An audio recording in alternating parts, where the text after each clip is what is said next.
seputar hal tersebut yang berasal dari orang-orang Jabriyah dan orang-orang filsafat. Berlalu bantahan untuk hal itu. Kemudian setelah itu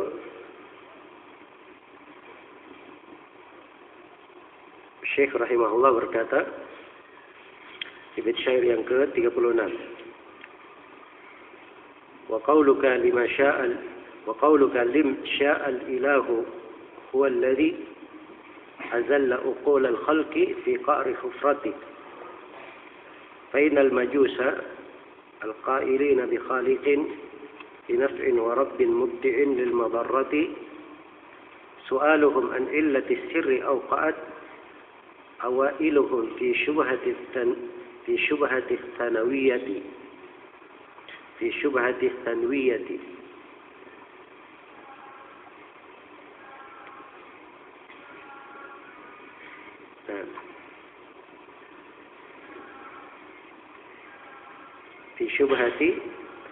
boleh.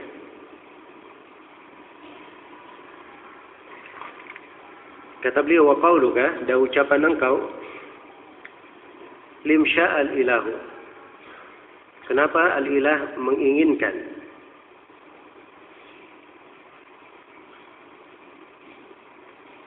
Kalau yang telah berlalu, pertanyaannya,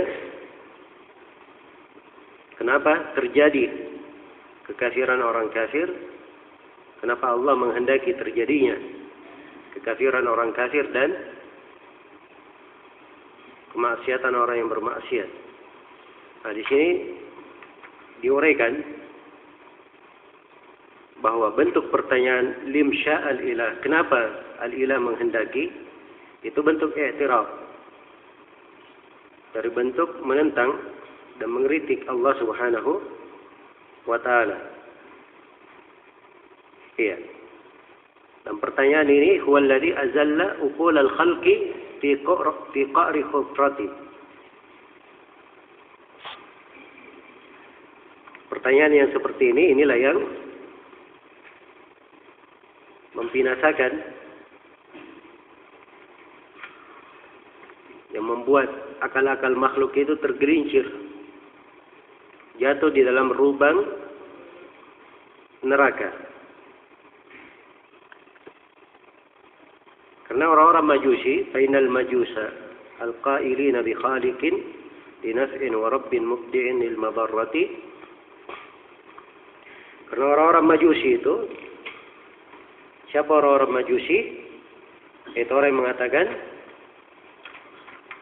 alam ini punya dua pencipta. Ada pencipta kebaikan dan ada pencipta kejelekan. Ada pencipta manfaat, ada pencipta bahaya. Mereka orang-orang Majusi ini, su'aluhum an illati sirri awqa'at awailuhum fi syubhati tanawiyyati. Orang-orang terdahulunya dari kalangan Majusi, pertanyaan mereka tentang rahasia dari perbuatan itu, inilah yang menjatuhkan mereka ke dalam syubhat tanawiyah. Ke dalam syubhat mereka menduakan. Iya. Baik. Jadi di sini beliau menyingkap ya dari pertanyaan si penanya. Sekarang dia bertanya, kenapa Allah menghendaki adanya kejelekan? Maka beliau jawab bahwa pertanyaan yang seperti ini pertanyaan yang tidak ada tempat untuk akal di dalamnya. Dan pertanyaan yang seperti inilah yang memasukkan manusia dalam kebinasaan, yang menyesatkan akal-akal manusia, banyak makhluk, sehingga mereka jatuh di dalam kebinasaan yang ujungnya jatuh di dalam lubang dari neraka. Nah, orang-orang Majusi, kenapa mereka tersesat, jatuh di dalam ucapan mengatakan bahwa pencipta itu ada dua, syubhat tsanawiyah, penduaan di dalam yang mencipta. Ketika mereka berkata, kenapa Allah menciptakan kejelekan? Nah, itu dasarnya. Dan mereka bertanya, kenapa Allah menciptakan apa? Kejelekan. Iya.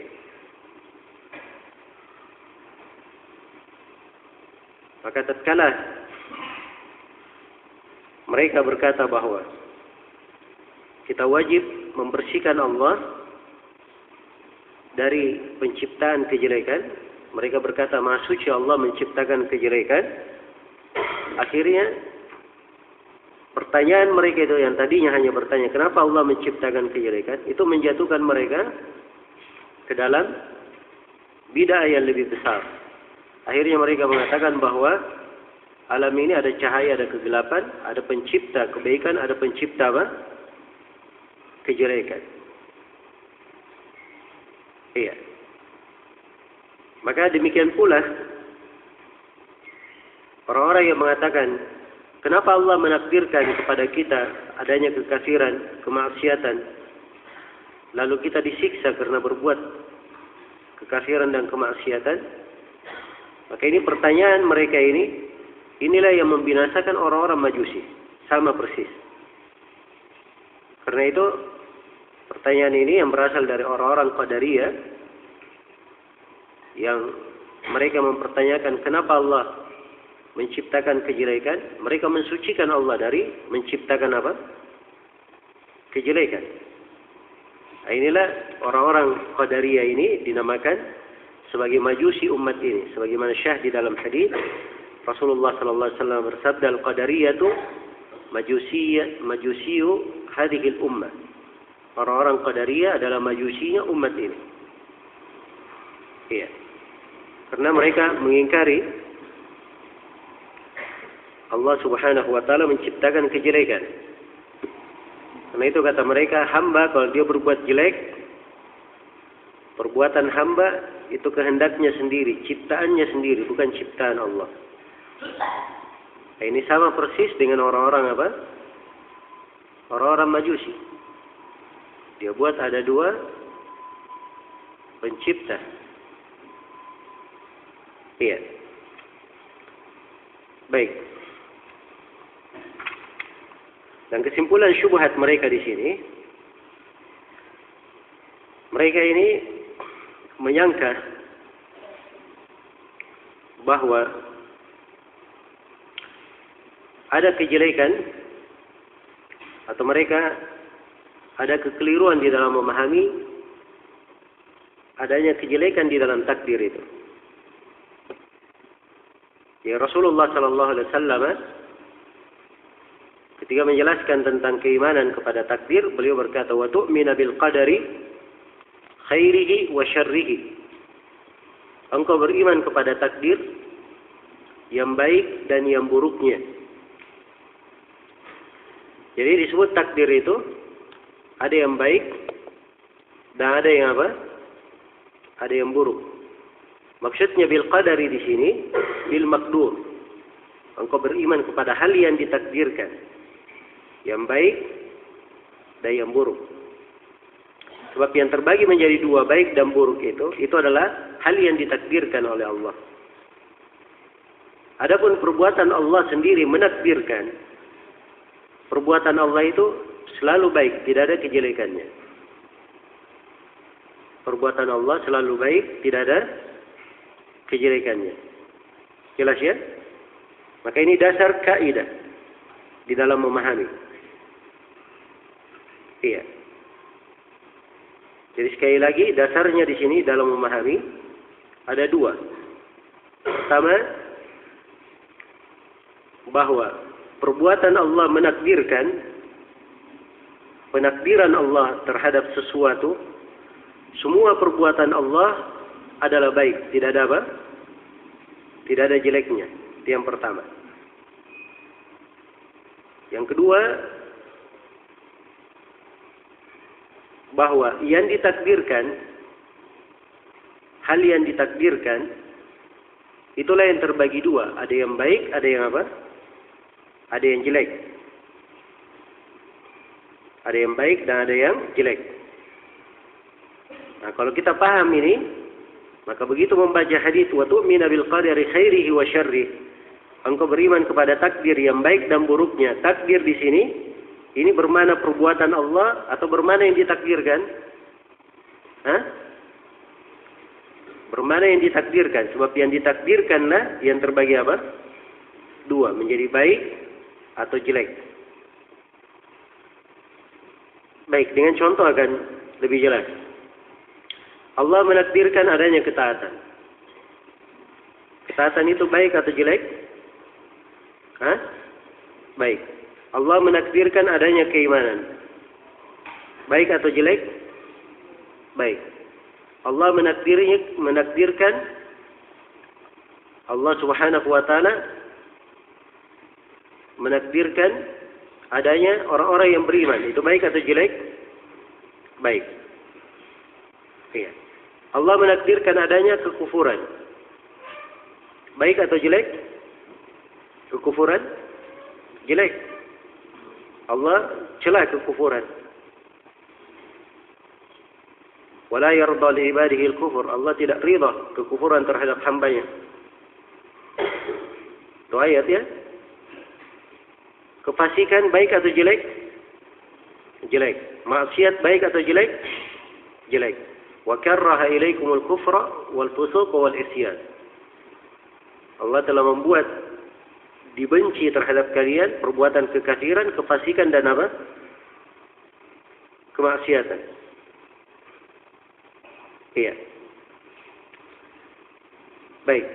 Jadi yang ditakdirkan ada yang baik, ada yang jelek. Adapun perbuatan Allah menakdirkan semuanya adalah baik. Jelas ini ya? Adanya Abu Bakar As-Siddiq, para sahabat. Ini penakdiran baik atau jelek? Hah? Baik. Adanya iblis, baik atau jelek? Hah? Jelek. Iblis. Tapi perbuatan Allah menakdirkan semuanya adalah apa? Semuanya adalah baik. Ya. Allah menakdirkan kekufuran misalnya. Ada hikmah Allah di belakangnya. Alif Lam Mim. Ahasiban nasu ayyutraku ayyakulu amanna wa hum la yuftanun. Wa laqad fatanna alladhina min qablihim fala ya'lamanna Allahu alladhina sadaqu wa la ya'lamanna Allahu al-kadhibin. Alif Lam Mim, apakah manusia menyangka mereka akan dibiarkan begitu saja berucap kami beriman sementara mereka belum diuji? Sungguh kami telah menguji orang-orang sebelum mereka sehingga Allah benar-benar mengetahui siapa yang jujur dalam pengakuan keimanannya dan siapa yang berdusta. Jadi adanya ujian, cobaan, kekufuran, kefasikan, kemaksiatan, ada hikmahnya supaya tampak siapa yang jujur dan siapa yang dusta. Iya. Jelas ya? Jadi kejelekan, kekufuran jelek. Kekufuran itu apa? Jelek. Tetapi perbuatan Allah Subhanahu wa taala menakdirkan adanya kekufuran, kemaksiatan dan selainnya dari takdir yang jelek itu memiliki hikmah di sisi Allah. Dan perbuatan Allah semuanya adalah apa? Semuanya adalah baik. Iya. Semuanya adalah baik. Maka ini dasar kaidah ya, berpijak. Keliru di dalam memahami ini, inilah yang menjatuhkan orang-orang di dalam apa? Penyimpangan. Iya. Allah Subhanahu wa taala itu disifatkan dengan Asmaul Husna, nama yang paling baik, sifat yang paling tinggi. Tidak ada di dalam nama dan sifat Allah sedikit pun dari kejelekan. Tidak ada. Karena itu, tidak boleh menisbatkan sebuah kejelekan kepada Allah.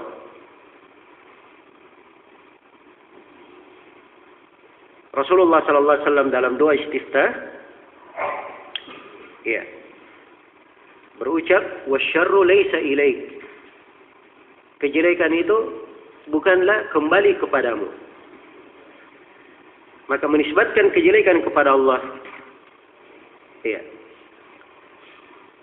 Menisbatkan kejelekan kepada Allah sebagai yang menakdirkannya, ini adalah hal yang dilarang.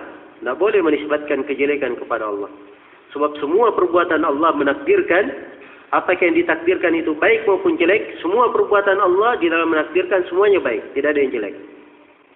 Karena itu kejelekan tidak dinisbatkan kepada Allah Subhanahu wa taala sama sekali.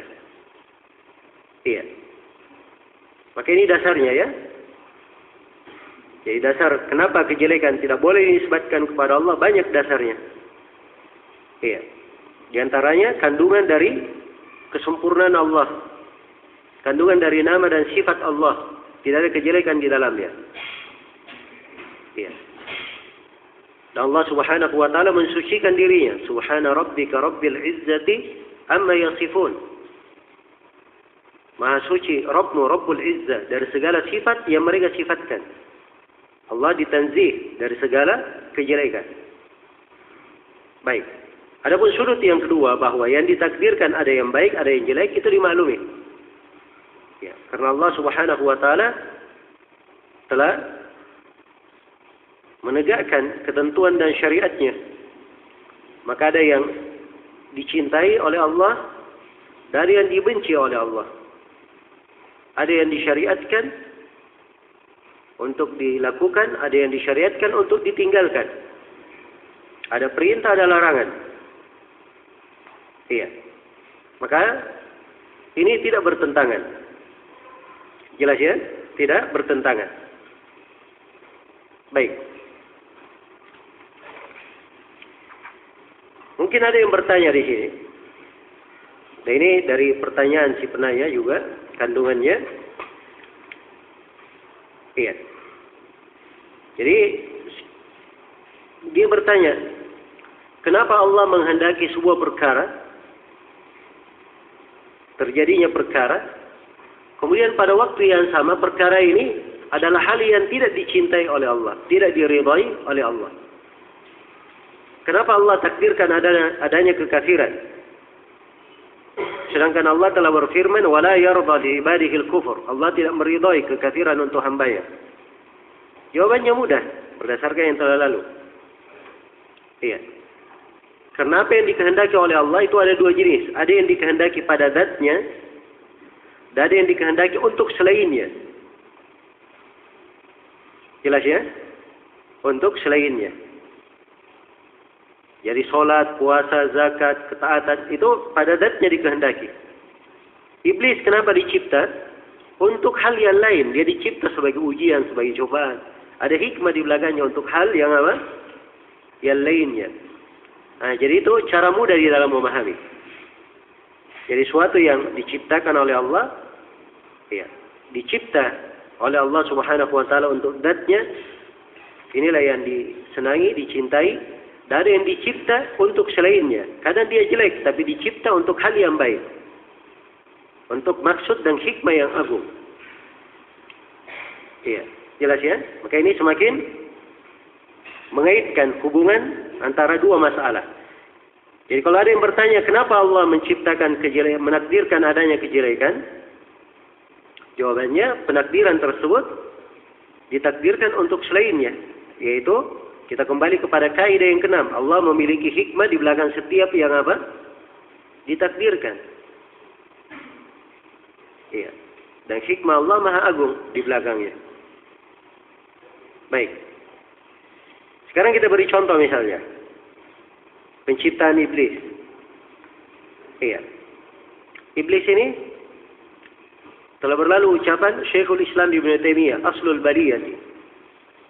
Dia adalah sumber petaka iblis ini. Apa hikmah diciptakannya iblis? Padahal dia adalah sumber petaka, sumber kerusakan yang merusak pada dunia, pada akhirat, pada agama, pada keyakinan, menyebarkan syahwat, syubhat, sebab kesengsaraan, sebab datangnya kemurkaan. Iya. Itu iblis ya. Tapi bersamaan dengan itu, iblis itu adalah wasilah kepada banyak hal yang dicintai dan hikmah-hikmah yang agung.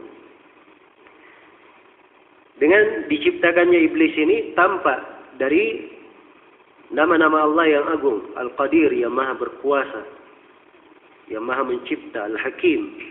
Allah menciptakan dari makhluk yang berseberangan, ada yang taat, ada yang bermaksiat, ada yang tunduk kepadanya, ada yang membangkang, ada yang salih, ada yang tidak salih. Dan ini menampakkan dari apa? Keagungan Allah. Penciptaan Jibril menunjukkan bagaimana keagungan Allah menciptakan hamba yang taat. Dan penciptaan iblis menunjukkan sebaliknya. Dua makhluk yang apa? Yang berbeda. Iya. Dan ini menunjukkan kebesaran Allah, menunjukkan kesempurnaan, kemampuannya, kekuasaannya, kepemilikannya, dan kebesarannya. Iya.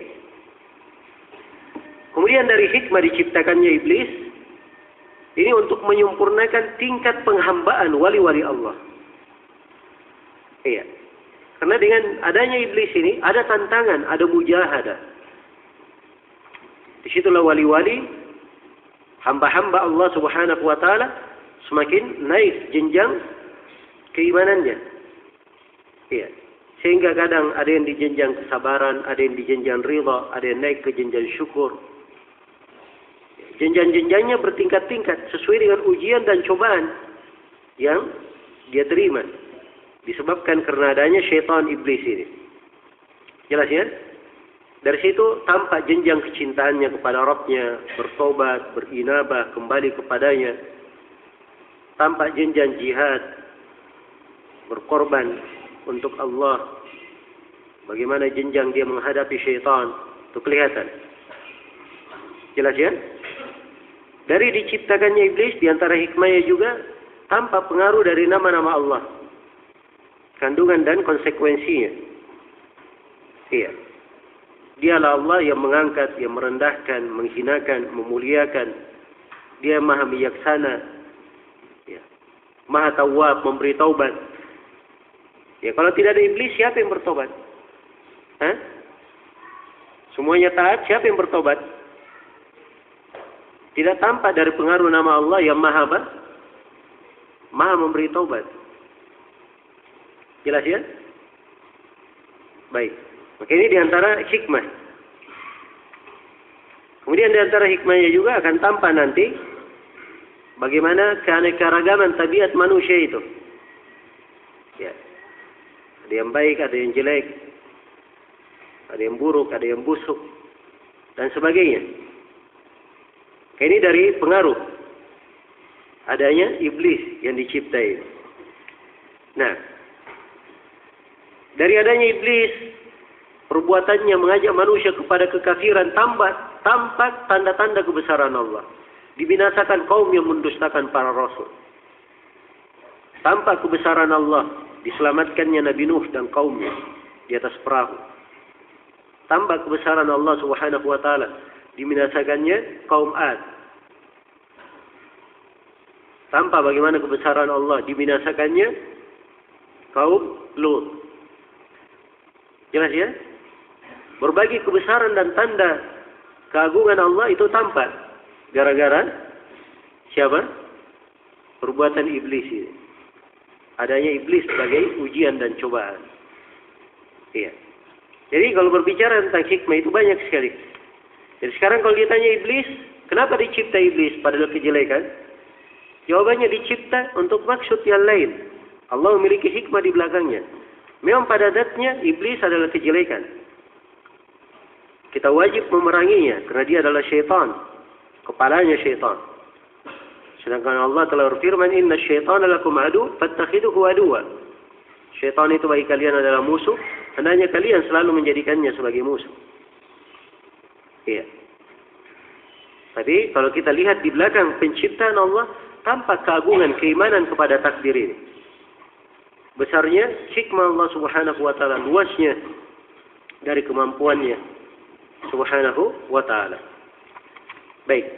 Jadi kesimpulan 3 bait ini, ya, pertanyaan mereka kenapa Allah menciptakan kejelekan ini sudah dijawab. Ya, jawabannya dari beberapa sisi. Sisi yang pertama bahwa kejelekan itu Tidak ada di dalam perbuatan Allah. Yang ada kejelekan di dalam apa? Hal yang dicipta. Adapun perbuatan Allah menakdirkan, menciptakan, tidak ada kejelekan. Semuanya baik. Tapi hal yang ditakdirkan, hal yang dicipta, inilah yang terbagi menjadi dua. Ada yang baik, ada yang jelek. Kemudian sisi lain bahwa adanya hal yang jelek di dalam perkara yang ditakdirkan oleh Allah Subhanahu wa taala, dari takdir yang jelek, dari perkara yang jelek, itu diinginkan sesuatu yang lain. Allah memiliki hikmah yang besar di belakangnya. Iya. Allah memiliki hikmah yang besar di belakangnya. Dan kalau dilihat pada sisi hikmah itu akan tampak keagungan Allah Subhanahu wa taala dalam penciptaannya. Baik. Kemudian kata beliau rahimahullah dalam bait syair yang ke-39, wa anna malahid al-falasifatil ula yaquluna bil fi'li al-qadim bi illati bagaw illatan fil kauni ba'dan idamihi falam yajidu dakum fadallu bi dhallati. Iya. Kata beliau, sungguhnya orang-orang mulhid dari kalangan kaum filsafat yang terdahulu, mereka berkata bahwa mereka berkata bahwa sebab terjadinya alam, ya, ini adalah suatu yang sudah lama, sudah dahulu, perbuatan yang sudah lama. Nah, jadi mereka menghendaki, mereka mencari illah pada kaun, illah pada terjadinya kejadian. Ya. Mereka membahas apa alasan terjadinya alam semesta ini. Falam yajidu dakum, tapi mereka tidak mendapatkan hal itu, maka mereka pun tersesat dengan kesesatan yang jauh. Iya. Sekarang di sini beliau uraikan dari salah satu sumber kesesatan, iya, adalah sibuk di dalam mencari apa illah perbuatan Allah. Dan ini sudah berlalu ya di awal bait syair. Wa aslu dhalalil khalqi min kulli firqatin huwa al-khawdu fi fi'lil ilahi bi illati.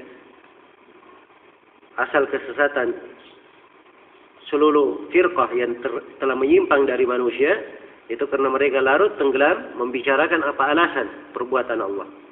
Nah, ini orang-orang filsafat seperti itu. Mereka di dalam masalah alam ini ciptaan Allah atau dia sudah lama. Mereka mengatakan bahwa alam ini sudah lama, qadim. Iya. Dan dia terus-menerus seperti itu. Iya. Artinya mereka mengingkari keadaan Allah yang menciptakan alam. Jadi alam ini saja ini, mereka bilang ini suatu yang sudah lama terjadi, sudah lama dengan sendirinya. Itu artinya mengingkari adanya Allah. Adanya yang mencipta. Yang mencipta saja diingkari, apalagi para rasul, kitab-kitab. Iya. Tapi karena mereka ini ya, sibuk di dalam mencari hal yang tidak tampak, akhirnya mereka sendiri sesat dan menyimpang di dalamnya. Karena itu pandangan-pandangan orang-orang filsafat itu beraneka ragam di dalam masalah ini. Iya, bertabrakan ucapan-ucapan mereka. Nah, karena itu kesesatan mereka ini betul-betul kelihatan. Allah Subhanahu wa taala berfirman, "Falamma ja'atkum rusuluhum bil bayyinat farihu bima 'indahum minal 'ilm wa haqa bihim ma kanu bihi yastahzi'un." Begitu datang para rasul membawa bayyinah, membawa keterangan yang jelas, maka mereka ini gembira dengan ilmu yang mereka miliki. Mereka anggap bahwa ilmu mereka itu sudah benar. Pengetahuan mereka itu benar. Iya. Maka kejelekan ini selalu menimpa mereka.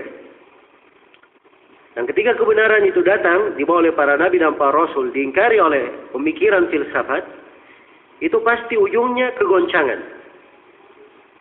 Sebagaimana firman Allah, "Bal kadzdzabu bil haqqi lamma ja'ahum fahum fi amrin marij." Bahkan mereka mendustakan kebenaran. Begitu kebenaran itu datang, mereka dustakan. Maka mereka pun berada di dalam perkara yang centang perenang, dalam sebuah kegoncangan. Iya. Ini diantara bahaya orang yang menyelisihi apa? Orang yang menyelisihi kebenaran.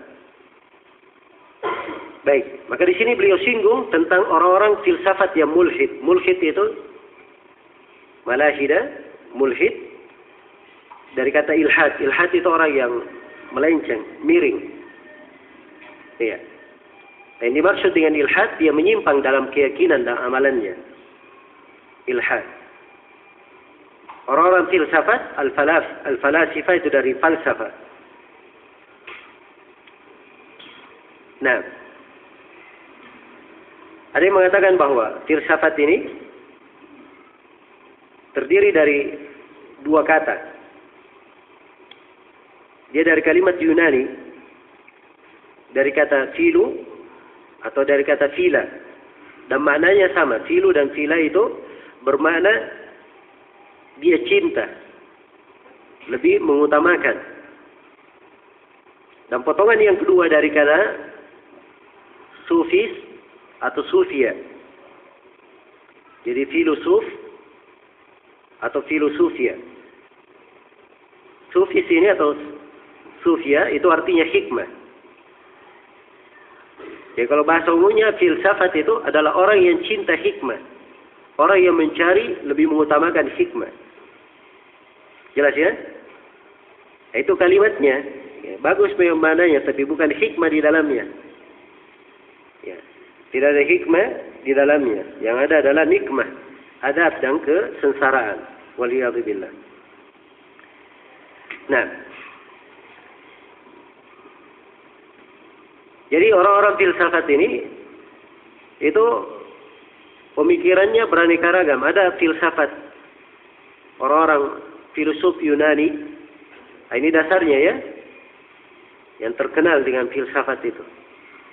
Kemudian setelah filsafat masuk di tengah umat Islam, awal mulai masuknya itu di generasi ketiga Hijriyah, di masa pemerintahan Khalifah Al-Abbasi Al-Ma'mun.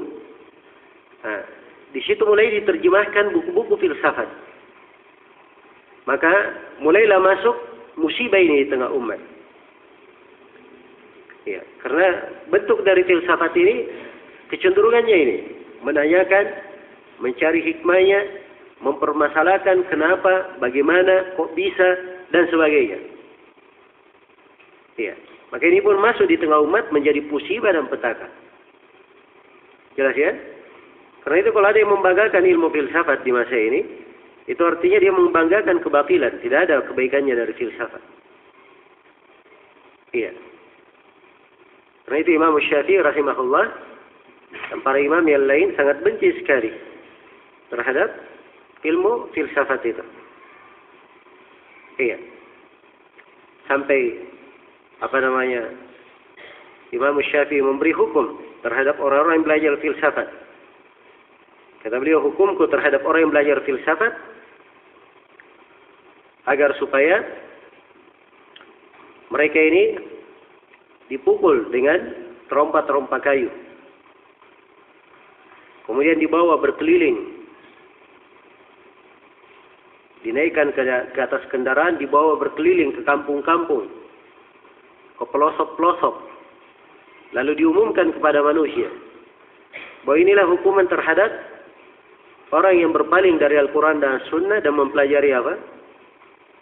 Mempelajari filsafat. Iya. Di masa dahulu ada orang yang waktu itu belum ada filsafat di masa Khalifah Umar bin Khattab. Tapi ada orang yang bertanya mirip dengan pertanyaan orang-orang filsafat. Ya. Seperti di kejadian Sabiq bin Isl Dia bertanya tentang apa? Tentang ayat wad-dariyati darwan falhamilati wiqra. Mushtabihat dalam tafsir. Hal yang mutasyabih dalam tafsir itu yang dia tanyakan. Padahal ada yang muhkamnya.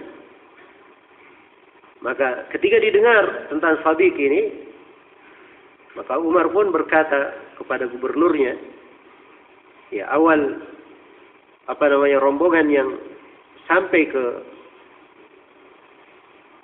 mana? Ke Medina. Awal rombongan yang berangkat ke Medina sudah harus membawa sabik ini. Maka didatangkanlah sabik. Lalu dicambuk oleh Umar sampai dia pingsan. Diobati sampai sembuh.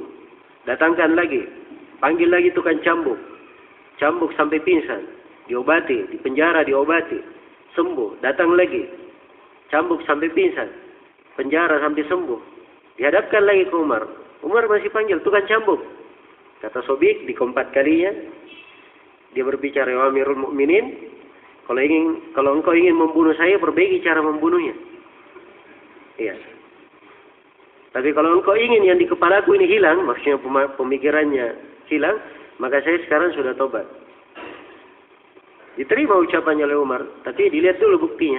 Dipulangkan ke negerinya, dilarang ada yang dekat ke dia. Sampai benar tobatnya, barulah seperti biasa. Nah, ini pendidikannya Umar. Kira-kira bagaimana dengan kalau Umar hidup di masa sekarang ini? Naudzubillah. Orang-orang yang menjadikan filsafat sebagai apa? Suatu kepandaian. Saya pernah lewat di sebuah masjid, lewat sholat saya. Ada orang lagi ceramah di situ. Ya. Dia terangkan sebuah masalah. Ini masalah saya baru terangkan dalil-dalil globalnya saya. Belum saya ulas dari sisi tasawufnya, belum saya ulas dari sisi falsafatnya. Naudzubillah. Dianggap sebagai apa? Ilmu. Kesesatan yang dianggap kesesatan oleh para ulama, dianggap sebagai ilmu oleh sebagian manusia. Para salaf rahimahullah ta'ala, iya, mereka sangat keras di dalam mencela filsafat ini. Karena di dalam pembahasan filsafat ini terdapat dari bahaya-bahaya yang sangat besar. Ya. Terdapat dari bahaya-bahaya yang sangat besar. Yang pertama, di antara bahayanya orang yang belajar filsafat, itu akan membuat dia berpaling dari Al-Quran dan Sunnah. Iya. Kemudian yang kedua, dari bahayanya juga, dia lebih mengutamakan akalnya di atas segala sesuatu.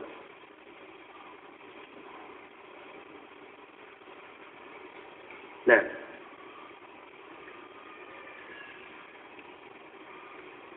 dan dari bahayanya juga, dia akan gemar mengeritik dari ketentuan-ketentuan syariat. Jadi akan gemar mengeritik dari ketentuan-ketentuan syariat. Iya.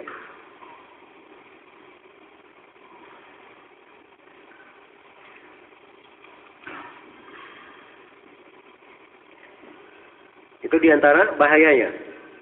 Dan diantara bahayanya juga filsafat ini yang menjadikan sebab ini yang menimbulkan perpecahan, perselisihan di tengah kaum muslimin. Andai kata mereka berpegang kepada Al-Quran dan Sunnah, selesai masalah. Tidak ada perselisihan. Iya. Kemudian dari bahayanya juga, mempelajari filsafat ini, itu artinya menyelisih jalan Nabi dan para sahabatnya. Nah, mereka tidak ada yang mempelajari hal itu. Dan dari bahaya ilmu filsafat ini akan membawa orang yang mempelajarinya kepada keraguan, kegoncangan. Dan dari bahayanya juga, ini akan memasukkannya ke dalam sejumlah pembahasan yang menyesatkannya. Dia sesat di akar pembahasan, bisa-bisa dia sesat lagi di 5 atau 10 cabang pembahasan yang lainnya. Iya. Baik. Dan cukup dari sisi kesesatan juga, dari ilmu filsafat ini, cara memaparkan masalah itu sudah menyelisih Al-Quran dan Sunnah. Cara memaparkan masalah. Kemarin saya sudah sebutkan ya, kalau syaitan bertanya, siapa yang mencipta begini-begini, akhirnya dia bertanya, siapa yang mencipta Allah? Itu sudah syubhat syaitan. Kalau perintah Nabi, hendaknya dia berhenti.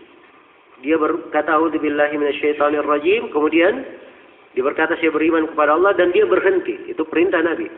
Tapi kalau orang filsafat tidak. Oh, itu cara menghadapinya, kita jawab begini, dijawab begini. Ya.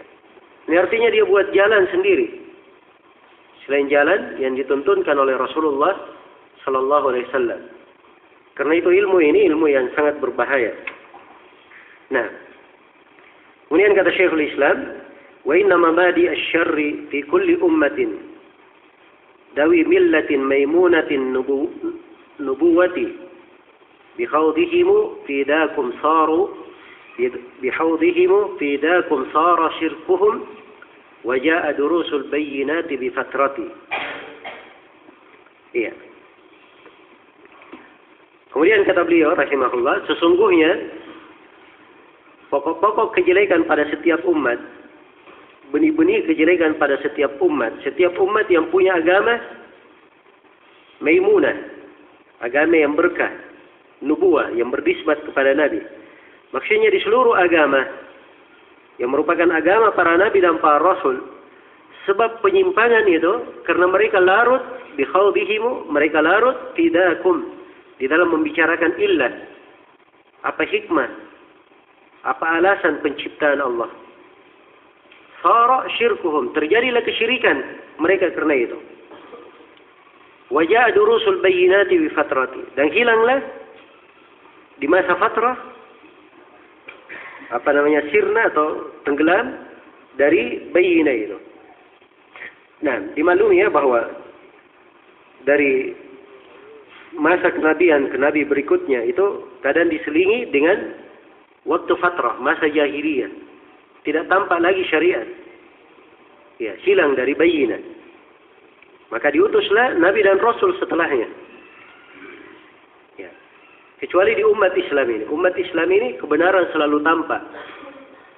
Pada setiap masa pasti ada yang menyuarakan kebenaran.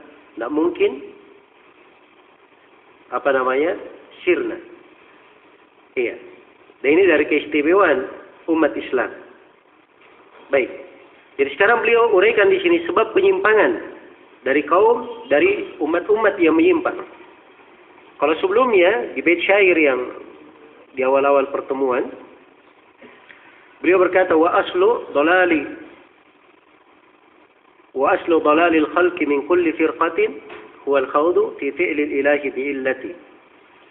Dasar kesesatan setiap kelompok yang menyimpang di tengah makhluk. Di sini dibicaranya kelompoknya. Kalau di sini pembicaranya setiap umat yang menyimpang. Jadi beliau tegaskan di sini sebab penyimpangan. Dan ini pembahasan penting ya, dari pembahasan yang melengkapi, yang menguatkan. Mungkin saya beri judul, apa sebab-sebab yang menyebabkan adanya manusia menyimpan di pembahasan takdir. Apa sebabnya? Sebab pokoknya ini satu. Karena mereka sibuk, larut di dalam membicarakan apa alasan perbuatan Allah. Apa alasan penakdiran Allah. Ini dasar penyimpangan yang pertama. Dan ini sudah kita uraikan ya, pada pembahasan-pembahasan yang telah lalu. Besarnya penyimpangan ini. Sudah dipaparkan oleh Syekhul Islam dari keterangan-keterangan yang menyingkap betapa bahayanya orang yang gemar, sering sibuk, punya kebiasaan larut di dalam membicarakan perbuatan Allah. Kenapa begini? Kok bisa begitu? Ada apa begini? Ini semuanya adalah sumber penyimpangan. Ya. Dasarnya Allah telah berfirman, La yus'alu amma yaf'al wa hum yus'alun. Allah itu tidak ditanya apa yang dia lakukan. Mereka lah makhluk yang ditanya. Jadi Allah Subhanahu wa taala tidak ditanya apa yang dia kerjakan. Mereka lah makhluk yang ditanya. Itu yang pertama. Kemudian yang kedua, dari dasar penyimpangan di pembahasan takdir, tidak dibedakan antara dua kehendak Allah. Ada irada kauniyah dan ada irada apa? Syar'iyah. Dan ini sudah kita bahas panjang lebar. Dan lihat ya, ketika tidak membedakan dua irada ini, masuk di dalam berbagai penyimpangan. Banyak sekali penyimpangan. Sampai yang mengatakan kenapa Allah menciptakan, menghendaki terjadinya kejelekan. Nah, ini karena tidak memahami mana apa? Irada kauniyah dan irada syar'iyah. Jadi seakan-akan kalau Allah menghendaki terjadinya kejelekan, seakan-akan Allah cinta kejelekan itu. Padahal tidak seperti itu, tidak mesti seperti itu. Karena irada kauniyah itu tidak harus bermakna Allah cinta. Itu bermakna kehendak Allah yang harus terjadi. Mungkin Allah cintai, mungkin Allah tidak cintai. Dan terjadinya kejelekan itu irada Allah kauniyah. Jelas ya? Dan ini sudah kita bahas pada pertemuan yang telah lalu. Kemudian berikutnya, yang ketiga, dari sebab penyimpangan di pembahasan takdir adalah mengkiaskan perbuatan makhluk dengan perbuatan Allah. Iya. Jadi kalau itu jelek di sisi makhluk, dianggap jelek pula di sisi Allah. Ini dari dasar kerusakan. Dia kiaskan Allah dengan makhluknya. Padahal Allah itu telah berfirman dalam Al-Quran, "Laisa kamitslihi syai'un wa huwa as-sami'ul basir." Tidak serupa dengan sesuatu apapun, dan dialah Allah yang maha mendengar lagi maha melihat. Iya. Jadi sekarang si hamba berkata, kalau dia berbuat begini, itu jelek bagi dia. Maka dia kiaskan kemestiannya, Allah tidak boleh menakdirkan ini. Bukan takdir Allah. Sebab ini jelek juga. Ini gara-gara dia kiaskan. Padahal dia makhluk. Ya. Adapun Allah di dalam perbuatannya, Allah Subhanahu wa taala memiliki hikmah di belakangnya. Sesuai dengan keagungannya, kebesarannya, keadilannya, rahmatnya, dan hikmahnya. Ya. Berbeda dengan apa? Berbeda dengan makhluk. Maka mengkiaskan perbuatan Allah dengan perbuatan makhluk ini dari sumber kesesatan. Dari sumber apa? Kesesatan. Ini dasar ya, hendaknya diperhatikan. Kemudian yang keempat dari penyimpangan dasar ini, ya, adalah masalah at-tahsin wa at-taqbih al-aqliyain. Masalah menganggap baik atau menganggap buruk secara akal. Nah, di sini berpencar dua kelompok menyimpang. Ada kelompok Jabriyah dan ada kelompok Qadariyah. Orang-orang Qadariyah dari kalangan Mu'tazilah, mereka berkata akal itu yang menentukan. Itu yang menentukan baik buruknya sesuatu. Yang baik itu apa yang dianggap baik oleh akal. Yang buruk adalah apa yang dianggap buruk oleh akal. Dan mereka mengharuskan itu berdasarkan apa? Berdasarkan akalnya. Diharuskan. Dan ini kerusakannya orang-orang Mu'tazilah. Kalau sebaliknya orang-orang Jabriyah, bahasanya mereka lebih halus ya. Katanya yang baik itu apa yang dianggap baik oleh syariat. Yang jelek apa yang dianggap jelek oleh syariat. Masya Allah indah bahasanya. Tapi maksud mereka, akal itu tidak ada andilnya di situ. Kebaikan semata dari syariat. Makanya sesuatu itu, ya mereka menerima saja. Itu pemahamannya Jabriyah. Dia terima saja. Dia seperti hal yang seorang tidak mampu mengerjakannya, Allah yang membuatnya. Dia mengerjakannya. Ini pendapatnya orang Jabriyah. dari kekeliruan dalam hal ini, itulah sumber penyimpangan. Dan harusnya di mazhab ahli sunnah bahwa akal, ya, yang baik dan yang buruk itu memang Allah yang menentukannya, tapi akal bisa memahami. Ada kemampuan bisa melaksanakannya. Kebaikan dan kejelekan sesuai dengan kadar istita'ahnya, sesuai dengan hikmah Allah Subhanahu wa taala. Iya. Sesuai dengan hikmahnya. Nah, itu pendapatnya ahli sunnah, pertengahan antara dua apa? Dua kelompok. Iya. Maka dasar yang keempat ini yang menjatuhkan banyak manusia di dalam penyimpangan.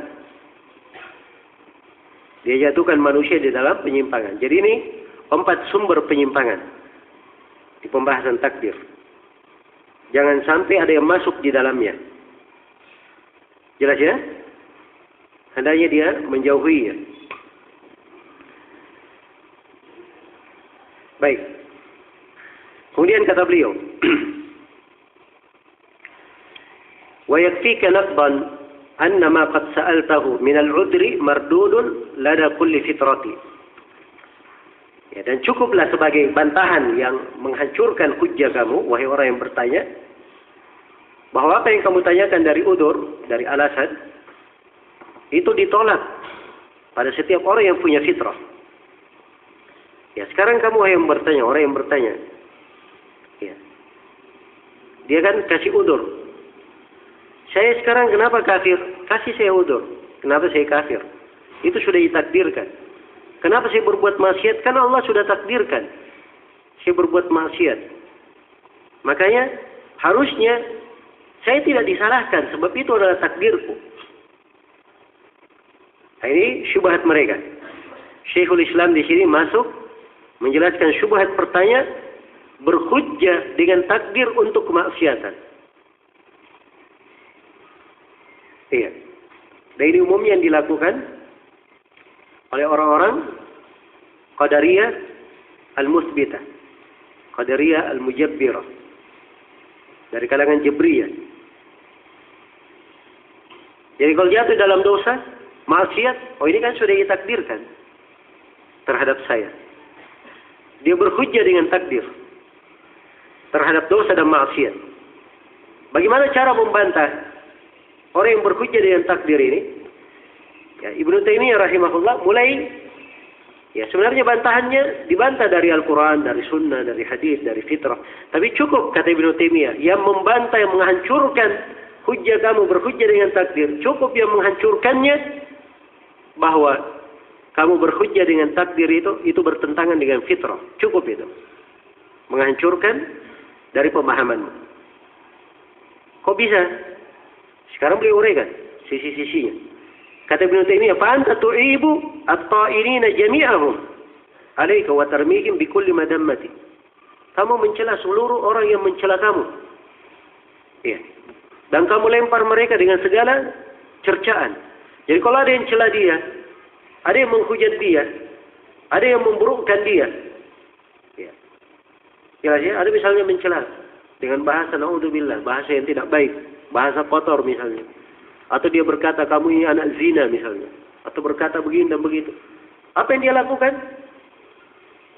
Pasti dia akan bantah, dia balas, dia celah. Ya, harusnya dikatakan kepada kamu, loh, ya, kenapa kamu celah dia? Itu kan sudah takdir Allah. Harusnya begitu kan? Sudah takdirnya Allah. Allah takdirkan dia seperti itu. Kenapa kamu celah dia? Biarkan saja. Ya, tapi ternyata dia tidak seperti itu. Enggak, ini orang kurang ajar, harus dibalas. Ya, ini orang tidak benar, harus di apa? Dibantah.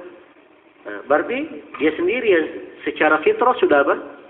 Sudah menyalahkan dirinya. Sisi lain, kata Ibnu Taimiyah, wa tanhalu man walaka saffa mawaddatin wa tubghidu man nawaka min kulli firqati. Ya. Kamu beri kepada orang yang loyalitas kepada kamu, kamu beri cinta yang murni. Kalau bagus loyalnya, bagus juga persahabatannya, bagus akrab kecintaannya. Ya. Tapi orang yang membencinya, orang yang memusuhinya, dia akan benci siapapun orang itu. Dia benci. Ya harusnya kamu kalau berhujjah dengan takdir, ya tidak melakukan itu. Sebab apa? Ya kan semua sudah ditakdirkan. Tidak perlu ada yang dimusuhi, tidak perlu ada yang apa? Dia cinta maupun dia benci. Semuanya sudah ditakdirkan. Nah, wahaluhum fi kulli qawlin wa fi'latin kahalika ya hada bi arjahi hujjati. Ya, maka keadaan orang yang seperti ini tadi pada segala ucapan dan perbuatannya itu sama dengan keadaanmu wahai penanya. Sama dengan hujjah yang sangat jelas, sama. Ya, tidak ada bedanya. Jelas ya? Tidak ada bedanya. Maka tampak di sini beliau ingin menjelaskan bahwa kamu yang berhujjah dengan takdir untuk melakukan maksiat itu menyelisih syariat, menyelisih akal sehat, menyelisih fitrah. Dan kamu itu keras kepala membangkang. Cukuplah yang menghancurkan hujjah kamu adalah pembahasan secara fitrah. Setelah itu beliau ulangi lagi. Ini beliau bawakan dari pendalian lain lagi. Kata beliau, wahabka kafafta al-lawma an kulli kafirin wa kulli ghawiyyin kharijin an mahajjati. Ya. Kata beliau rahimahullah, maka sekarang ya, anggaplah seperti itu. Yang seperti kamu katakan, maka kamu harus menahan, tidak boleh mencela orang kafir. Dan setiap orang yang tersesat keluar dari petunjuk, tidak boleh kamu celah. Dia kafir. Kenapa kamu kafir? Yang tidak usah nasihati, biarkan aja. Itu kan sudah ditakdirkan. Harusnya begitu dia berusaha. Tapi kenapa kamu dakwai? Ya. Nah, ini berarti dia sendiri menyelisih dirinya, kan begitu. Ada orang yang menyimpang. Tidak usah, biarkan aja dia menyimpang. Kan sudah takdir Allah. Tapi kenapa didakwai? Nah, fayalzamuka al-i'radu an kulli zalimin 'ala an-nasi fi nafsin wa malin wa hurmatin. Demikian pula dia dengan berhujjah dengan takdir terhadap dosa dan maksiat ini mengharuskan dia berpaling dari setiap orang yang berbuat zalim. Ya, kalau ada yang berbuat zalim, apakah dia menzalimi jiwa, ada yang membunuh jiwa? Ya. Kan kewajibannya dikisas kan? Ada haknya, kalau tidak diambil dia. Ya sudah, kalau dia berhujjah dengan takdir, si pembunuh berkata, kenapa saya dipermasalahkan? Ini kan sudah takdir Allah. Ya. Akhirnya akan begitu semuanya. Ya. Demikian pula harta, dia merampok. Jadi si perampok gampang aja, dia begal aja orang di jalan. Begitu ditangkap polisi, Pak polisi ini sudah takdir Allah. Ya. Kenapa saya ditahan? Nah ini lihat ya rusaknya pemahaman yang seperti ini. Akan membuat agama ini jadi permainan. Ya. Sama dengan dia berzina. Dia memperkosa anak orang. Ketika dihukum, ditegur. Loh ini kan sudah takdir Allah. Sudah terjadi. Ya. Berhujjah dengan takdir. Kemudian kata beliau, وَلَا تَقْضَبَنَّ يَوْمًا عَلَى سَافِكٍ دَمًا وَلَا سَارِكٍ مَالًا لِصَاحِبِ فَاقَةِ. Maka jangan sekali-sekali, jangan di suatu hari manapun kamu marah kepada orang yang menumpahkan darah, orang yang mencuri harta milik orang yang kekurangan. Tidak boleh kamu marah. Wala syatimin irban masunan wa in ala. Tidak boleh kamu marah kepada orang yang mencela kehormatan orang yang terjaga. Kalau ada yang berkata kamu anak zina, kamu perempuan pelacur, kamu begini dan begitu, tidak boleh kamu marah. Bagaimanapun celaannya. Wala nakihin farjan ala wajhi giyati. Ala wajhi gayyati. Dan tidak boleh marah juga terhadap orang yang berzina dalam bentuk kesenang-wenangan, orang yang memperkosa. Ya. Itu konsekuensinya. Wala qati'il linnasi nahja sabirihim. Wala mufsidin fil ardi min kulli wajhati. Tidak boleh marah pula kepada setiap orang yang merampok di jalan. Ya. Atau orang yang berbuat kerusakan dalam bentuk apapun, tidak boleh dia marah. Kan sudah takdir Allah. Dikembalikan ucapannya. Wala syahirin bizzur ifkan wa firyatan. Wala qadibin lil muhsanati bizinyati. Ya. Tidak boleh pula dimarah orang yang bersaksi dengan kedustaan, kepalsuan. Dengan dusta dan kepalsuan dia bersaksi. Ya. Dia boleh aja berhujjah. Oh, saya kan sudah takdir Allah, saya bersumpah seperti itu. Ada orang yang menuduh perempuan baik-baik, menuduh zina, harusnya di peradilan hukumnya dicambuk 80 kali. Ya. Maka mungkin saja dia berkata, ini kan sudah takdir Allah, kenapa saya dicambuk? Nah, wala muhlikin lil harthi wan nasli adiman wala hakimin lil alamina birishwati. Nah, boleh marah pula kamu kepada orang yang menghancurkan dari hewan ternak dan tumbuh-tumbuhan, dari pertanian dan hewan ternak, sengaja dihancurkan. Nggak usah marah. Ya, yang hilang sapinya, hancur kebunnya, wah itu kan sudah takdir Allah, nggak usah menuntut ganti, itu takdirnya Allah. Ya. Demikian pula orang yang berhukum dengan rishwah, nggak usah dipermasalahkan. Wa kuffa lisan al-lawmi an kulli mufsidin wala ta'khudan da jurmatin bi uqubati. Demikian pula tahan lisanmu, jangan kamu celah setiap orang yang berbuat kerusakan. Dan setiap orang yang melakukan kriminal tidak boleh dihukum. Ya, kan begitu kan? Dia mencuri, oh ini saya dengan takdir Allah. Dia berzina, saya dengan takdir Allah. Membunuh, saya dengan takdir Allah. Kalau begitu tidak usah semuanya kamu hukumi.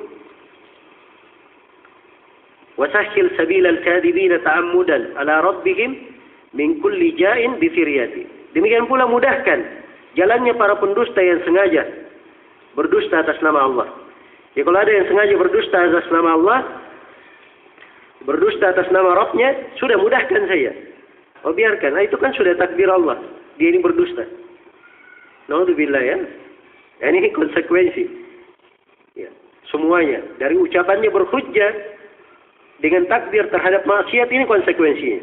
Lihat bagaimana hasilnya. Dia sendiri dengan fitrahnya, tidak mungkin dia terima itu. Tidak mungkin. Iya. وإن قصدوا إضلال من يستجيبهم برغم فساد النوع ثم الرياسة. Walaupun dia bermaksud menyesatkan orang yang mengikutinya, ya, dengan sengaja membinasakan mereka, kemudian untuk berkuasa. Ya. Semua yang seperti itu tidak boleh dia, tidak boleh dia permasalahkan. Biarkan saja, kan sudah takdir. Wajadil anil mal'uni fir'auna ittaqa fa'ugriqa fil yammi intiqaman bighabbati. Demikian pula orang yang berhujjah dengan takdir ini hendaknya dia bela Fir'aun. Ya, Fir'aun yang dilaknat oleh Allah, ditenggelamkan di dalam laut, hendaknya dia kritik Allah. Kenapa Fir'aun ditenggelamkan? Kenapa dia dibinasakan? Bukankah sudah ditakdirkan dia kafir? Harusnya kan begitu. Dia mengkritik Allah nantinya. Demikian pula wa kullu kafurin musyrikin bi ilahihi. Wa kullu kafurin musyrikin bi ilahihi. Wa akhira tagin kafirin bi nubuwati. Demikian pula hendaknya dia bela setiap orang yang kafir musyrik kepada Rabbnya, dan setiap orang yang sewenang-wenang kafir terhadap Nabi, dia bela semuanya. Ka'adin wa namrudin wa qaumin lisalihin wa qaumin linuhin thumma ashabil aikati. Seperti kaum Ad, kaum Namrud, kaumnya Salih, kaumnya Nabi Nuh, ashabul aikata. Ini semuanya kaum-kaum yang sudah kafir dibinasakan. Artinya mereka ini ya harusnya tidak perlu dibinasakan. Bela saja mereka. Kenapa mereka dibinasakan? Kan sudah takdir Allah mereka itu kafir. Ya. Wa khasim li Musa thumma sa'ira man ata minal anbiya'i mujiban lisyari'ati. Demikian pula debat Nabi Musa dan seluruh nabi yang datang setelahnya. Karena Nabi Musa dan para nabi yang lainnya mengajak manusia mengikuti syariat. Ya. Salahkan para nabi itu. Kenapa kalian berdakwah? Biarkan saja manusia kafir, kan sudah ditakdirkan kafir. Salahkan para nabi. Naudzubillah ya, dari konsekuensinya lihat. Kemudian kata beliau, ala kaunihim qad jahadun nasa itbagaw wa nalu minal asi balighal uqubati. Apalagi para nabi itu, mereka sudah berjihad kepada manusia yang sewenang-wenang dengan segala bentuk jihad. Orang yang bermaksiat dihukum dengan siksaan, dengan hukuman yang keras. Salahkan para nabi. Kenapa dihukumi? Kenapa nabi misalnya Nabi Muhammad berjihad memerangi orang-orang kafir Quraisy? Kan sudah ditakdirkan mereka kafir. Iya. Wa illa fa kullul khalqi fi kulli lafzatin wa lahzati ainin wa taharruki sya'rati. Demikian pula seluruh makhluk pada setiap ucapan dan keadaan, dalam setiap ucapan maupun pandangan mata dan gerakan rambut, wabat syati kaffin atau tahatti qudaimatin wa kulli syarakin bal wa kulli sakinatin hum tahta aqdaril ilahi wa hukmihi fama anta fima qad ataita bi hujjati. Ya, kata beliau, ya sekarang sudah nampak jelas kerusakan ucapanmu. Konsekuensinya luar biasa, na'udzubillah, konsekuensi batilnya. Kalau kamu berhujjah dengan takdir, maka secara fitrah itu tampak sekali kebatilannya. Cukup itu yang menghancurkan. Iya. Jelas ya? Jadi itu konsekuensi batil yang muncul. Nah sekarang, hakikatnya, keimanan yang benarnya, bahwa setiap makhluk itu, pada setiap lafaz ucapannya, pandangan matanya, gerakan rambutnya, genggaman tangannya, langkah kakinya, setiap gerakan bahkan setiap tenangnya, itu semuanya di bawah takdir Allah dan di bawah hukum Allah. Itu hakikatnya. Sekarang kamu tidak ada hujjah terhadap ucapanmu tersebut. Tidak ada hujjah. Baik, maka ini konsekuensi-konsekuensi yang diterangkan oleh Syekhul Islam rahimahullah. Kemudian beliau tambah lagi yang lainnya, konsekuensi lain. Ya. Nah, ini supaya tampak jelas ya.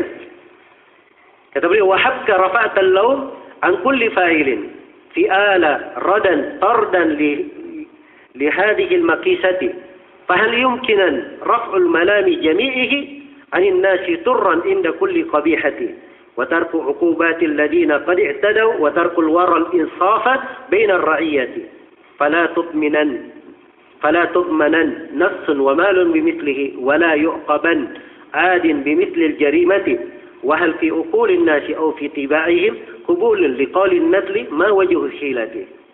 Ini beliau bantah lagi ucapan si penanya ini dari sisi lain. Sekarang anggaplah seperti yang kamu katakan. Anggap kamu ini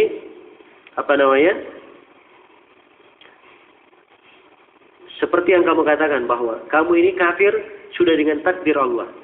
Kamu berhujjah dengan takdir terhadap kekafiranmu, terhadap maksiatmu. Tapi mampukah kamu tidak mencela setiap orang yang berbuat seperti itu berdasarkan kias kamu ini?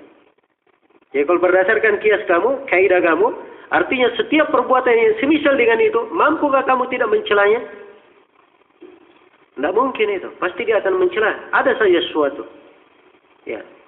Orang yang berucap itu panggil aja, dekatkan, pukul. Kanan, kiri, tendang. Setelah itu bilang jangan kamu marah. Itu sudah takdir Allah. Ya. Jelas ya? Kalau dia masih waras, dia pasti membalas, membela diri, itu waras. Nah, baik. Dan ini tidak mampu dia lakukan pada setiap hal. Kalau ada hal yang mungkin dia sabar, ya, mungkinlah dia sesat sekali sudah. Sudah saya sabar saja, dipukul pipi kanan kasih pipi kiri, ya. Jelas ya? Tapi pasti ada hal yang lain yang dia tidak bisa sabar di situ. Jelas ya? Sabar. Dilakukan sesuatu pada dirinya, tidak mungkin dia bisa menerimanya. Nah, ini menunjukkan bahwa ucapannya adalah ucapan yang batil. Fahal yumkinan, apakah mungkin dia mengangkat celaan seluruhnya ya, terhadap manusia pada setiap perbuatan keji yang mereka lakukan? Apakah mungkin setiap hukuman terhadap orang yang melampaui batas itu ditinggalkan? Hukuman itu dua macam. Ada hukuman qadariyah, ada hukuman syar'i. Hukuman qadariyah, ukubat qadariyah itu berbuat maksiat Allah timpakan dari bencana, dari musibah. Itu ukubat qadariyah. Ada ukubat syar'iyah. Dia mencuri, dipotong tangannya. Dia berzina, dicambuk 100 kali, diasingkan setahun. Kalau dia belum menikah, kalau sudah menikah dirajam. Dia membunuh, dibunuh juga. Itu hukuman syar'i namanya. Jelas ya? Jadi mampu kamu meninggalkannya? Demikian pula tidak perlu manusia itu berlaku adil dengan rakyat. Tidak perlu. Karena itu semua sudah takdir. Kalau ada jiwa, ada harta yang ditelantarkan, dirugikan, dimusnahkan, tidak perlu cari gantinya. Tidak ada dhaman lagi. Kan sudah takdir. Kalau ada yang melampaui batas melakukan jarima, tidak perlu dihukum. Ya. Jelas ya? Maka di sini Ibnu Taimiyah kembali mengungkap. Sekarang, adakah di akal-akal manusia atau tabiat manusia yang menerima ucapan orang-orang hina seperti ini, yang mengatakan bagaimana saya bisa lepas? Ya. Itu kan mana ucapannya? Ma wajhu hilati. Saya kalau sudah ditakdirkan kafir oleh Allah, kemudian saya disiksa, bagaimana saya bisa lepas? Siapa yang bisa terima ucapan orang ini setelah hujah-hujah ini tadi? Tidak ada yang bisa menerimanya. Tidak ada akal sehat yang bisa menerima hal tersebut. Baik. Jadi sini Syekhul Islam Ibnu Taimiyah rahimahullah membawakan dari pendalilan-pendalilan akal secara fitrah yang membangkitkan fitrah diterima. Kenapa? Sebab yang dibicarai oleh beliau ini orang-orang yang kalau dibacakan ayat-ayat dan hadis mungkin dia tidak terima. Merasa bangga dengan apa? Akalnya. Maka beliau bawakan dari hujah-hujah akal juga yang membuat mereka apa? Tidak mungkin bisa menolaknya. Jelas ya? Tapi kalau dari hujah dari Al-Quran dan Sunnah itu jelas sekali. Bahwa berhujjah dengan takdir untuk perbuatan maksiat itu adalah kebatilan yang sangat batil. Iya. Pendalilannya dari Al-Quran dan Sunnah dari banyak sisi. Di antaranya Allah Subhanahu wa taala mencela kaum musyrikin.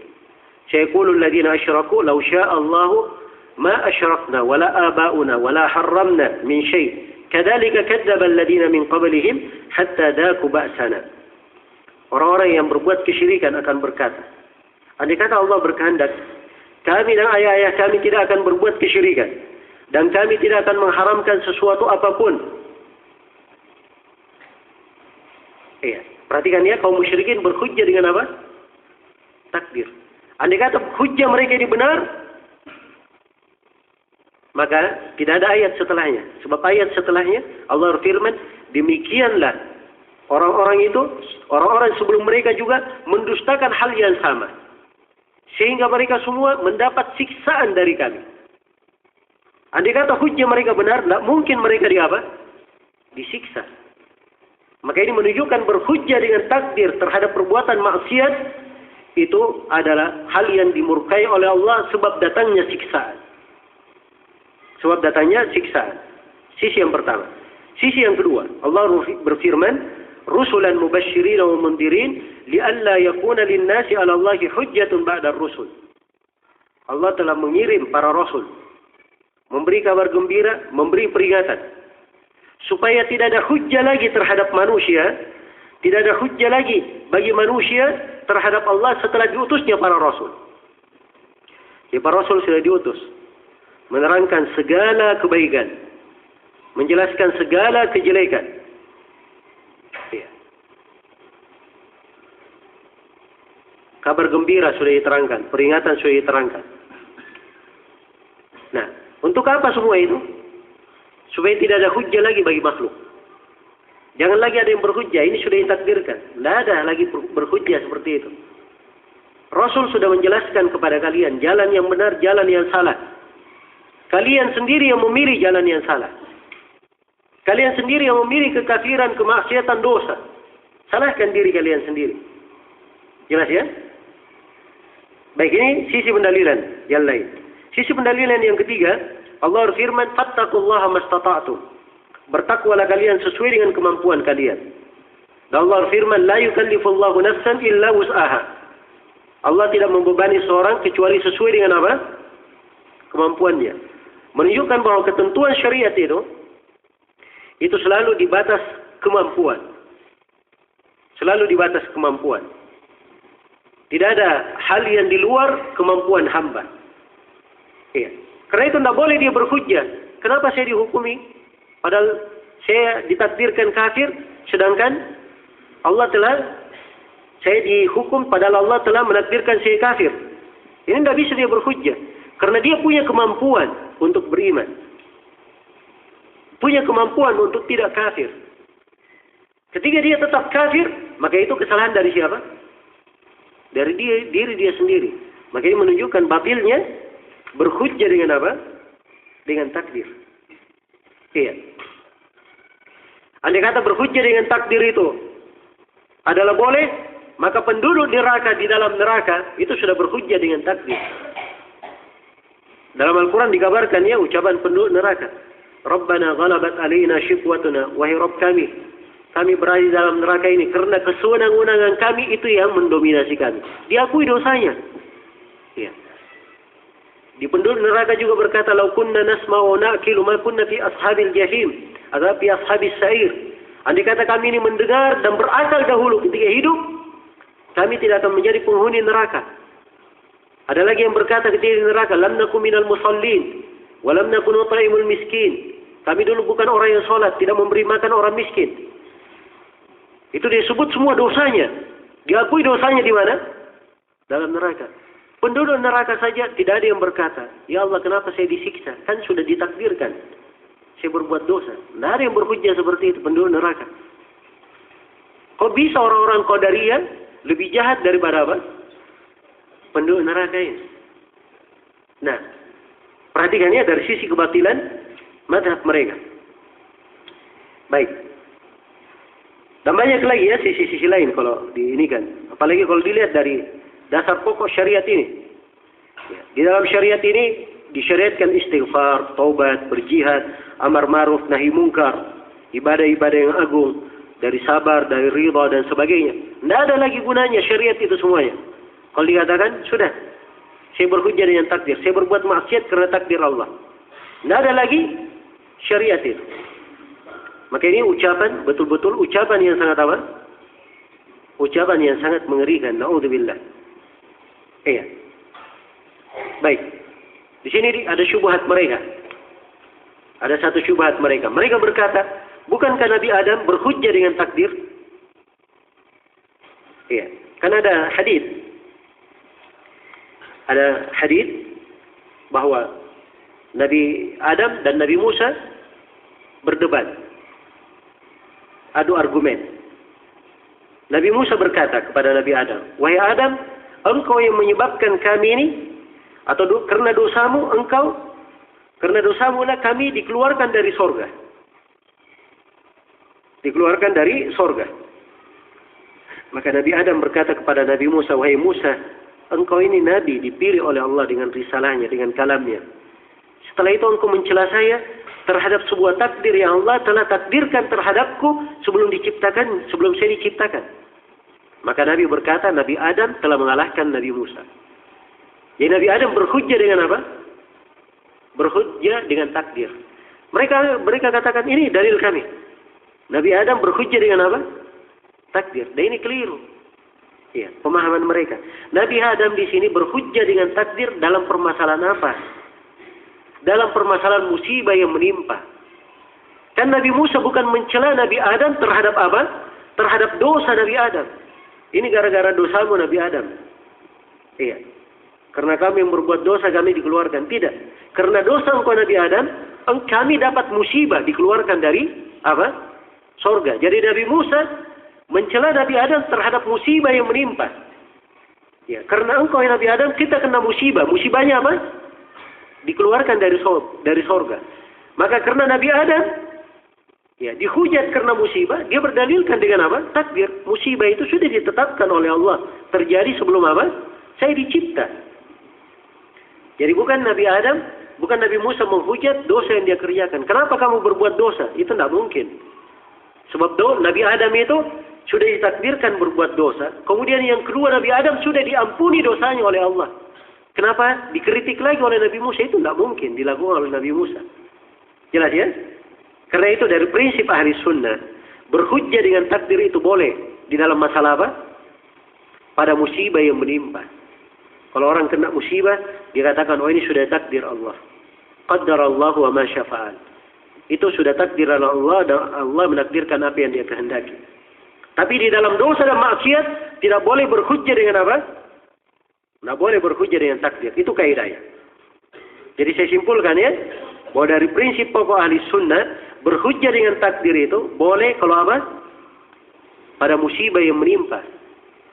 Karena itu salah satu kesabaran adalah dia sabar terhadap musibah yang apa?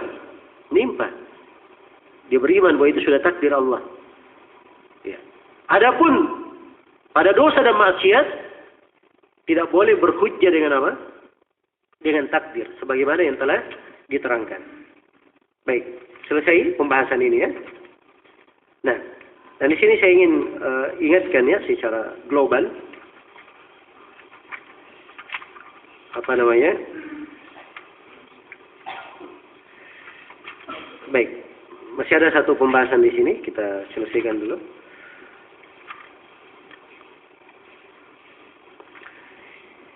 Dari bantahan juga, orang yang berhujjah terhadap takdir ini dibantah sisi lain oleh Syekhul Islam. Kata beliau, wa yakfika naqdan ma bi jismi ibni Adam sabiyyin wa majnunin wa kulli bahimati min al-alam al-maqdi min ghairi hilatin wa fi ma yasha'u Allah akmal hikmati wa fi ma yasha'u Allah akmal hikmati. Kata beliau, dan di antara hal yang mencukupi engkau wahai penanya sebagai bantahan untuk kamu, apa yang ada di jasad anak Adam. Anak Adam siapa? Anak kecil, bayi. Kalau bayi ini keluar, ya, dia kesakitan atau tidak bayinya keluar? Hah? Saya tanya, bayi keluar kesakitan atau tidak? Kalau dipotong urat anunya, dipotong pusarnya, sakit atau tidak? Ya, sakit. Jelas ya? Karena itu menangis anak bayinya. Dan itu dari sebab tadi, walaupun ada sebab yang lain ya, diganggu oleh syaitan, sebagaimana dalam sebagian hadis. Dari sebagian sebab yang lain. Dan itu dari sebab. Anak kecil dicubit, menangis anak itu. Padahal dia belum berakal. Iya. Demikian pula orang yang gila. Orang gila kalau dipentungi, nangis juga. Jelas ya? Demikian pula bahimah, hewan. Iya. Hewan tidak ada akalnya, tapi juga merasa sakit. Nah, semuanya mendapatkan sakit tanpa ada yang bisa menolaknya. Ya, tanpa ada yang bisa menolaknya. Sekarang, ya, ditanyakan kepadanya dulu orang-orang yang bertanya ini. Nah, ya, sekarang dari hikmah Allah mengharuskan mereka itu sakit. Padahal mereka ini tidak mukallaf. Bukannya orang yang ada beban syar'i di dalamnya. Nah, maka ini menunjukkan bahwa segala sesuatu itu sudah ditakdirkan seperti itu. Iya. Dan pada apa yang Allah kehendaki itu ada banyak hikmah. Kenapa anak ini sakit? Orang gila juga sakit. Binatang sakit. Tidak bisa dia tolak itu. Padahal sebenarnya mereka tidak mukallaf. Allah Maha memiliki hikmah di belakangnya. Allah Maha memiliki hikmah di belakangnya. Baik. Maka ini sisi lainnya yang menjelaskan. Baik. Untuk pembahasan di belakang musibah dan penyakit, kepedihan, sakit yang menimpa badan, itu ada hikmah-hikmah besar di belakangnya. Padahal ketentuan menimpa, tapi ada hikmahnya. Di antara hikmahnya adalah seorang itu akan tampak penghambaannya kepada Allah dengan dia bersabar. Demikian pula di antara hikmahnya membuat hatinya itu menjadi suci, bersih dari sifat yang jelek. Merasa bangga dari dirinya, senang berbuat kejelekan dan sebagainya. Iya. Kemudian dari hikmahnya juga itu menguatkan seorang mukmin. Jadi sakit yang terus menimpanya, ujian yang terus menghantamnya, itu mungkin saja musibah, ujian, penyakit yang menimpanya semakin menguatkannya. Semakin menguatkannya. Demikian pula di antara manfaat di belakang musibah dan penyakit yang menimpa, itu kadang dia melihat dari keagungan Allah Subhanahu wa taala yang kalau dia berkehendak tidak ada yang bisa menolaknya. Subhanallah, ada sebagian orang kadang punya harta. Dengan penyakit yang Allah timpakan habis seluruh hartanya, tidak ada yang bisa menolak. Menunjukkan kebesaran Allah. Dan ini akan membawa seorang hamba semakin merendah kepada Rabb-nya. Iya. Dan musibah dan petaka ini, di antara manfaatnya juga, hikmahnya, membuat dia tulus dalam berdoa. Jujur dalam berinabah kepada Allah. Dan di antara manfaat di belakang musibah dan petaka, ini membangkitkan seorang dari kelalaiannya. Mungkin dia lalai. Ya, begitu kena musibah, langsung dia sadar. Dan ketika musibah menimpa dia juga, akhirnya dia baru mengenal nikmat Allah, kadar afiat. Kalau dia sehat, dia punya harta, punya waktu luang, punya begini dan begini. Waktu dia afiat, baru terasa nikmatnya ketika dia kena musibah. Iya. Demikian pula di antara manfaatnya bahwa sebagian dari proses sembuh itu perlu dia tahan penyakit. Perlu dia tahan sakitnya. Seperti orang yang dipotong jarinya yang sudah dimakan ulat atau membahayakan anggota yang lainnya, dipotong untuk menjaga yang lainnya. Dia tahan dari sakit untuk menjaga yang lainnya. Di antara hikmahnya juga rahmat bagi orang yang tertimpa musibah. Jadi kalau dia sudah pernah merasakan musibah itu, begitu ada orang yang tertimpa musibah yang sama, akhirnya dia bisa merahmati orang itu sebagaimana dia dulu pernah seperti itu. Ya, dan dari manfaatnya juga secara agama, dia mendapatkan salawat dari Allah, dari rahmat dan hidayah, sebagaimana yang dimaklumi, digugurkan dosa-dosa dan kesalahannya, dan dari musibah yang menimpa, penyakit yang mendera, seorang hamba bisa memahami rendahnya dunia ini dan hinanya dunia. Tidak ada yang kekal. Ya. Dan di antara manfaatnya juga seorang hamba mengenal bahwa apa yang Allah pilih tidak ada yang bisa menolaknya. Tidak ada yang bisa menolaknya. Dan ini dari keimanan kepada takdir, ya. Dan di antara manfaat dan hikmah di belakang musibah adalah seorang manusia mengetahui bahwa akibat dari sesuatu itu hanya Allah yang tahu. Ujung dari sesuatu hanya Allah Subhanahu wa taala yang tahu. Kemudian dari manfaatnya juga dia kena musibah petaka, itu menjadi ujian. Sebab orang yang kena ujian lalu dia bersabar, itu dari tanda Allah cinta kepadanya. Tanda Allah cinta kepadanya. Ini juga menunjukkan hikmah Allah. Kadang seorang benci kepada suatu, ternyata itu baik baginya. Dan kadang dia cinta suatu, ternyata itu jelek baginya. Nah, dan banyak lagi ya hikmah-hikmah di belakang hal ini. Nah, ini semuanya dari perkara yang menegaskan, iya, bahwa seorang hamba itu kadang di belakang hal yang Allah tentukan, dia rasakan dari kepedihan, dari musibah, tapi di belakangnya Allah memiliki hikmah yang sangat banyak sekali. Nah,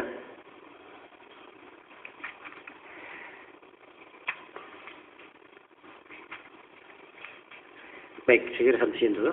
InsyaAllah ta'ala kita lanjutkan nanti di sesi berikutnya. Subhanakallahumma bihamdik, asyhadu an la ilaha illa anta, astaghfiruka wa atubu ilaik, walhamdulillahi rabbil alamin.